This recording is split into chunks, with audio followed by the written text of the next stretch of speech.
menyadari bahwa hakikat diri manusia kita ini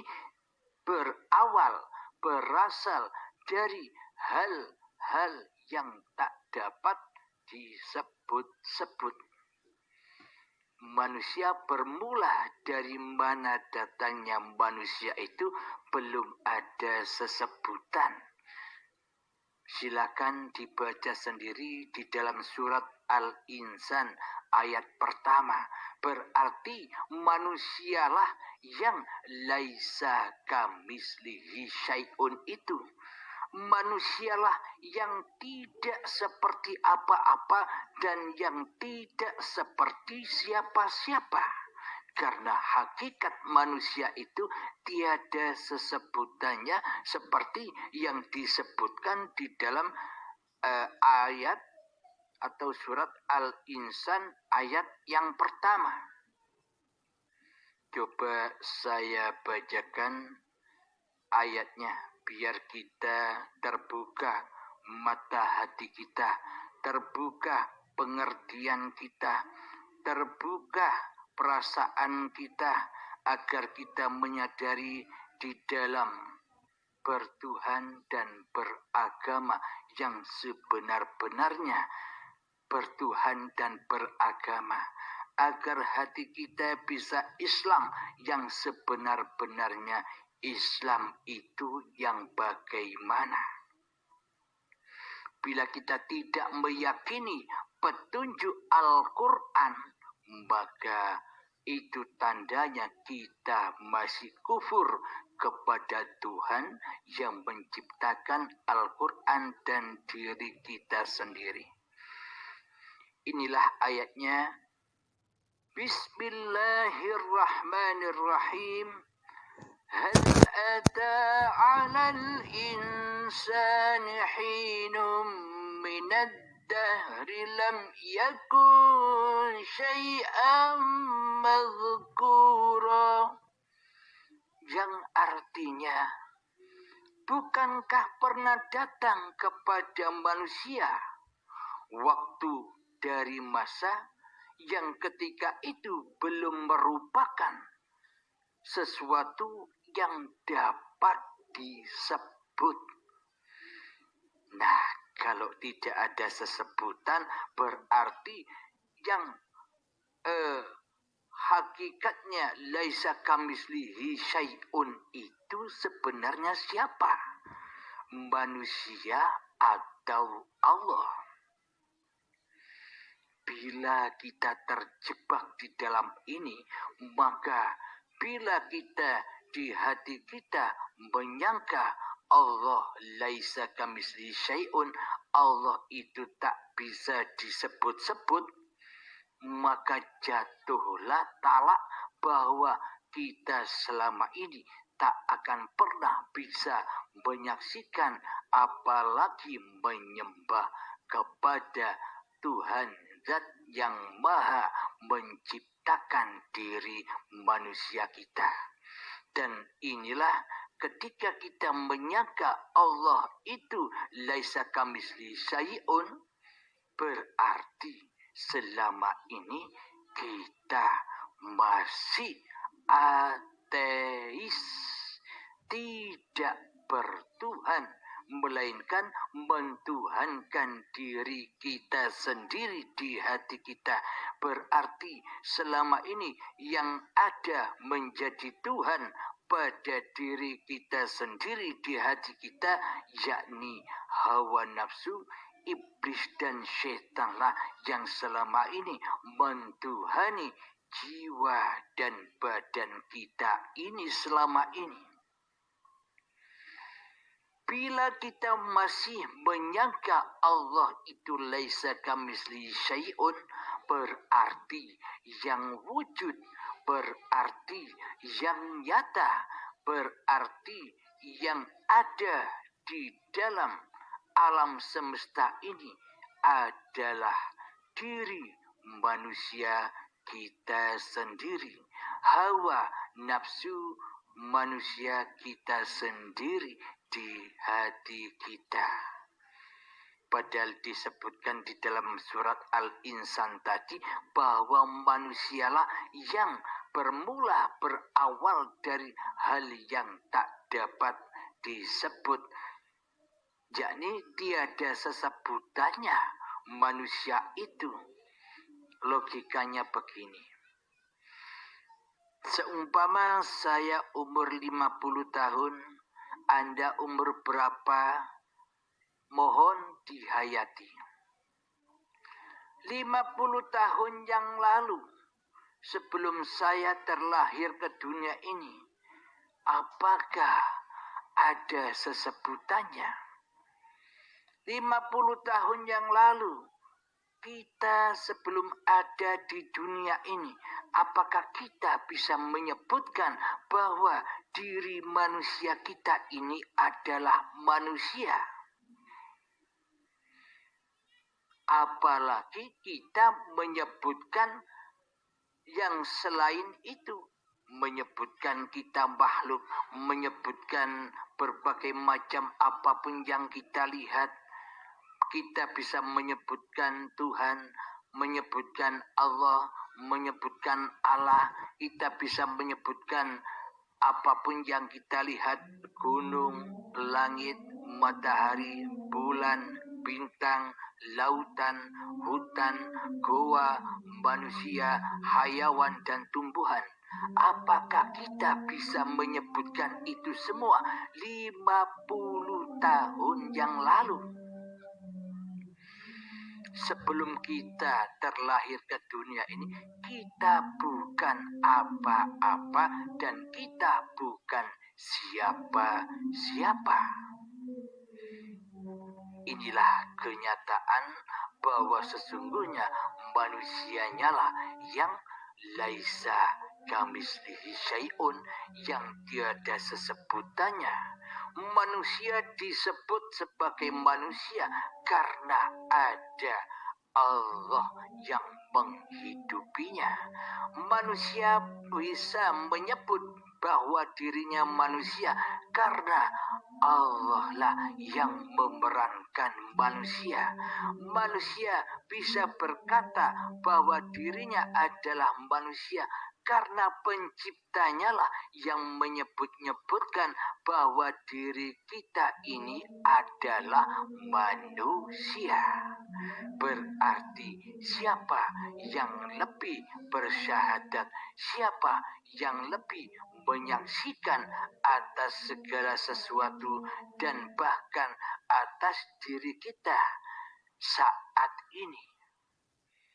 Bila tak ada Allah, maka kita tak akan pernah terlahir ke dunia ini dengan wujudullah, dengan kenyataan Allah, dengan hayatullah, dengan uripe Allah lah kita dicipta sejak 50 tahun yang lalu.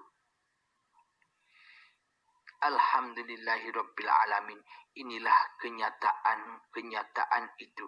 Selama kita menyangka Allah itu laisa kamitslihi syai'un, selama kita menyangka bahwa yang wujud, yang nyata, yang hidup, yang bisa berdaya upaya di dalam hati kita ini masih manusianya, maka selama itu pula kita belum dikatakan Islam, atau jiwa kita masih tersesat jauh ke lembah ketersesatan, ke lembah neraka, berkumpul dengan kesombongan iblis dan setan yang tak mau tunduk dan sujud kepada Adam. Yakni iblis dan setan tidak mau bila dirinya dikatakan tidak wujud. Iblis dan setan tidak mau bila dikatakan dirinya tidak ada, tidak hidup, tidak kuasa. Iblis setan tak mau itu. Yang gaib, yang tiada, yang tak wujud, hanya Allah saja. Aku wujud, kata iblis dan setan. Lalu sebenarnya siapa sih iblis dan setan itu? Iblis dan setan itu adalah kenyataan diri kita sendiri di hati kita. Itulah iblis dan setan, yang mana kewujudan Allah gaib dan kewujudan diri manusia kita nyata di hati kita. Berarti selama ini kita belum berislam sesungguhnya. Karena kita selama ini hanya menyembah iblis dan setan itu sendiri di hati kita. Alhamdulillahirrabbilalamin. Mohon maaf.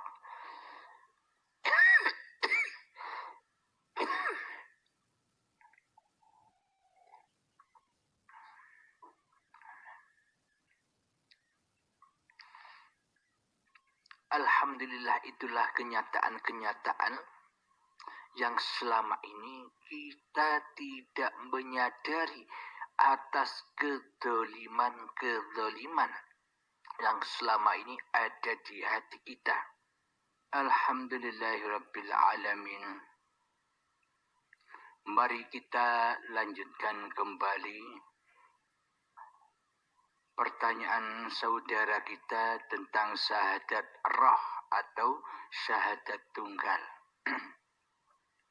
Sebelum kita menuju dan menjawab itu semua, selama ini kita bersyahadat hanya kepada hawa nafsu kita sendiri, yang mana badan-badan inilah pesuruh atau utusan hawa nafsu kita sendiri selama ini. Jadi badan kita diutus oleh diri kita, diutus duduk. Badan kita utus sendiri, diutus berdiri. Badan kita utus sendiri, diutus mandi. Badan kita selama ini kita utus sendiri, diutus sholat oleh hawa nafsu kita sendiri. Badan ini kita utus sendiri, diutus untuk beribadah selama ini. Jadi selama ini, inilah syahadat pembohong, syahadat pendusta. Maka dari itu selamanya ibadat dan sholatnya akan hancur, akan roboh, akan terbakar, dimakan oleh hawa nafsunya sendiri selama ini. Mari kita buktikan itu semua. Ketika kita lagi sholat selama ini, kata iblis dan setan, ayo kita sholat. Akan tetapi di dalamnya kamu nyembah aku, kata iblis dan setan. Maka ketika sholat Allahu Akbar, yang dimaha besarkan bukan Allah, akan tetapi hawa nafsunya sendirilah yang maha besar, yang selama ini berkedudukan menjadi Tuhan, berkedudukan menjadi pengutus badan-badan ini. Maka dari itu ketika di dalam sholat kita selalu diculik, diajak oleh iblis dan setan untuk keluar dari badan ini. Ketika sedang sholat kita kadang ingat sesuatu yang mana kita lupa terhadap sesuatu itu. Ingat kalau kompor kita belum dimatikan, ingat jam tangan kita ditaruh mana tadi, ingat uang kita ditaruh di mana tadi, semuanya ingat di dalam sholat. Inilah bukti bahwa di dalam sholat kita selama ini tak pernah mengabdi dan menyembah Allah, akan tetapi selama ini kita menyembah dan mengabdi hanya kepada iblis iblis dan syaitan di dalamnya, yakni yang selalu menyesatkan hati kita selama ini. Dan tentunya itu bukan dikatakan ibadah dan sholat, itu hanya dikatakan persekutuan saja, kemaksiatan saja.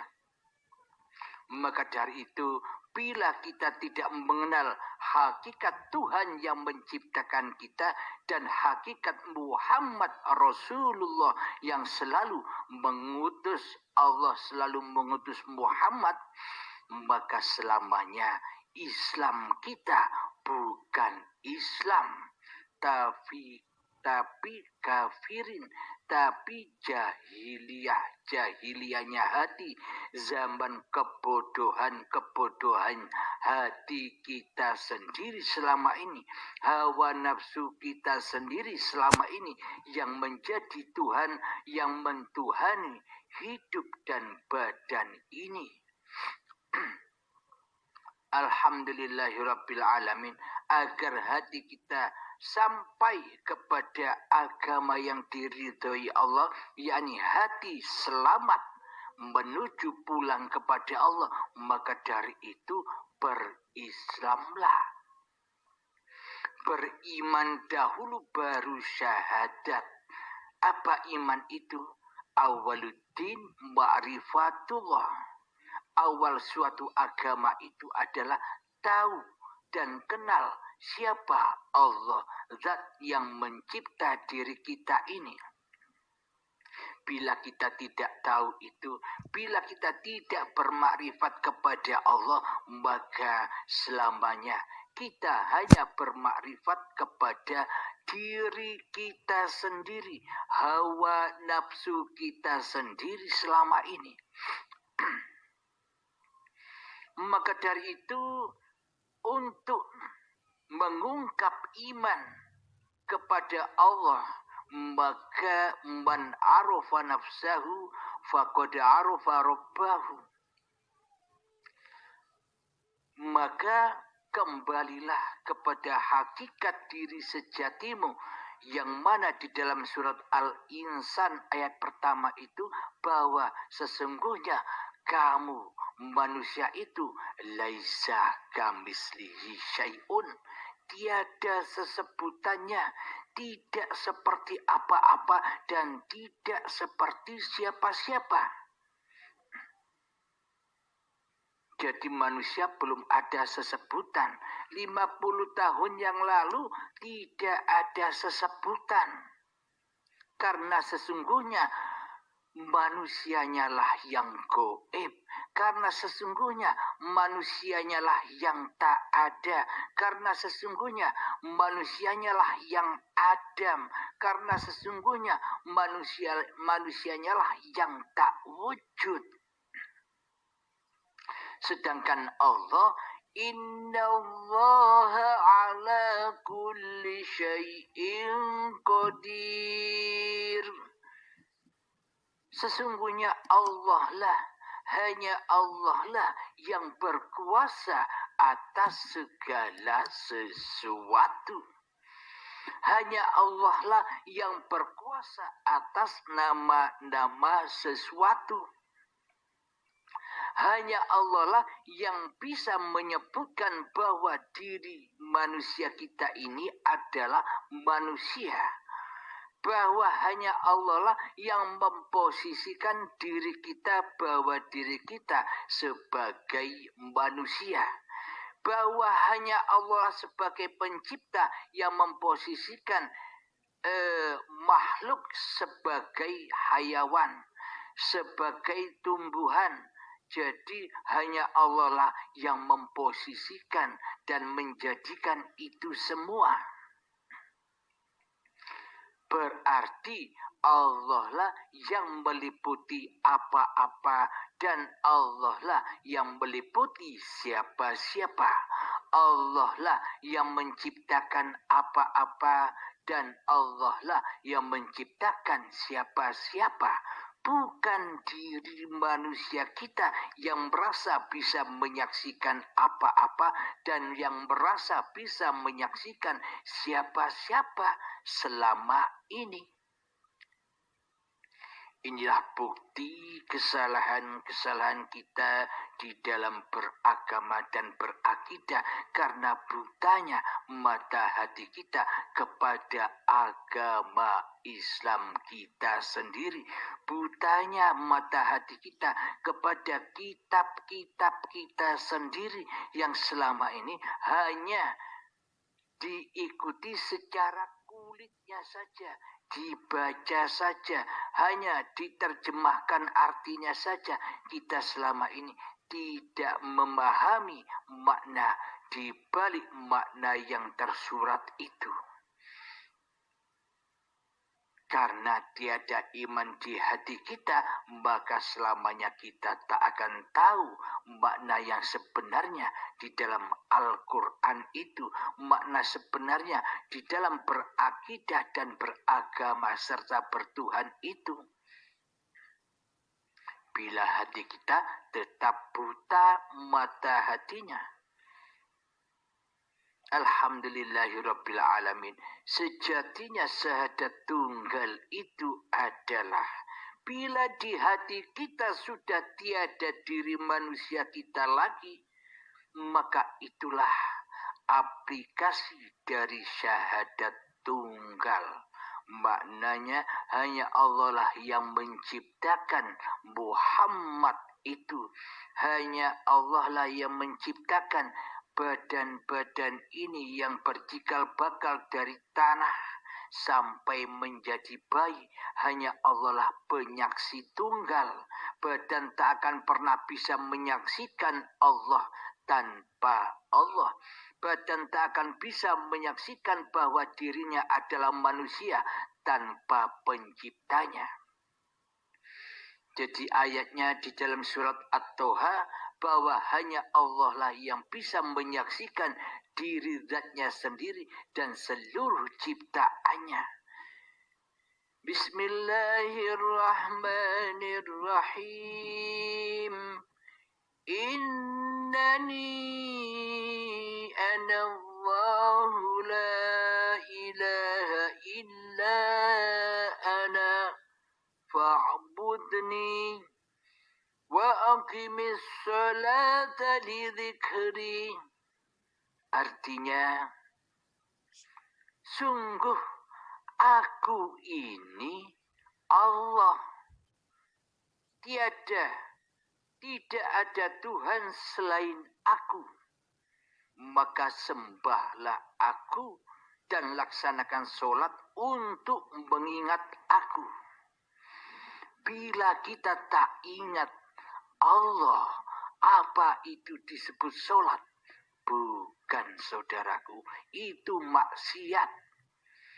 Bila di dalam sholat kita tak ingat dan menuju kepada Allah, berarti selama ini kita hanya nyembah berhala diri, nyembah salib-salib diri kita sendiri di hati kita. Inilah markasnya iblis dan setan. Karena yang jadi Tuhan di dalam hati kita selama ini adalah hawa nafsu kita sendiri, seolah-olah kitalah yang bisa menyaksikan diri kita dan bisa menyaksikan badan-badan ciptaan dan pesuruh kita. Seolah-olah kitalah yang menyuruh badan untuk beraktivitas selama ini. Karena selama ini hawa nafsu kita ini berkedudukan sebagai Tuhan. Ngaku-ngaku jadi Allah, tapi tidak terasa, tidak kita sadari karena kita selama ini telah disesatkan oleh Allah. Maka dari itu, bila kita ingin mendapatkan petunjuk-petunjuk dari Allah, maka kembalilah kepada jalan Tuhanmu. Ingatlah sejarah dirimu. 50 tahun yang lalu kamu ada di mana? 50 tahun yang lalu kita, saya, bukan apa-apa dan bukan siapa-siapa, alias laisa kamislihi syai'un. Allah berkuasa atas segala sesuatu, berarti Allah meliputi apa-apa dan siapa-siapa. Bila kita sudah kembali kepada laisa kamislihi syai'un, maka nyatalah la ilaha illallah, maka nyatalah tiada Tuhan selain Allah.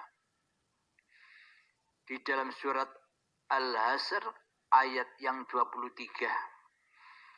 Bismillahirrahmanirrahim. Huwallahu alladzi la ilaha illa huwal malikul quddusus salamul mu'minul muhaiminul azizul jabbarul mutakabbir. Subhanallahi amma yusyrikun. Yang artinya, dialah Allah yang tiada Tuhan selain Dia.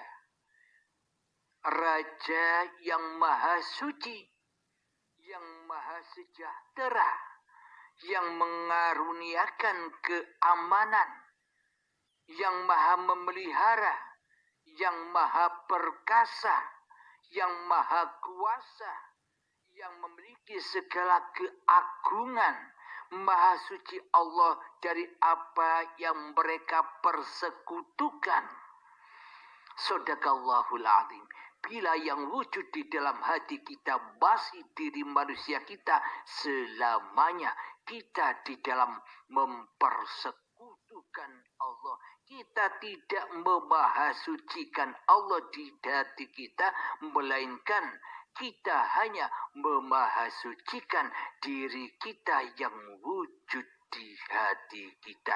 Inilah bukti-bukti kita selama ini kehilangan permata yang amat sangat berharga itu. Jadi bagi para saudara-saudaraku yang sudah berbaiat, alhamdulillah Anda sudah menemukan permata-permata itu. Berbahagialah bersama Tuhanmu di hatimu. Alhamdulillahirabbil alamin. Semoga saya dan kita semua senantiasa diberi petunjuk oleh Allah jalan yang lurus. Sebelum kita akhiri kajian ini, kita baca bersama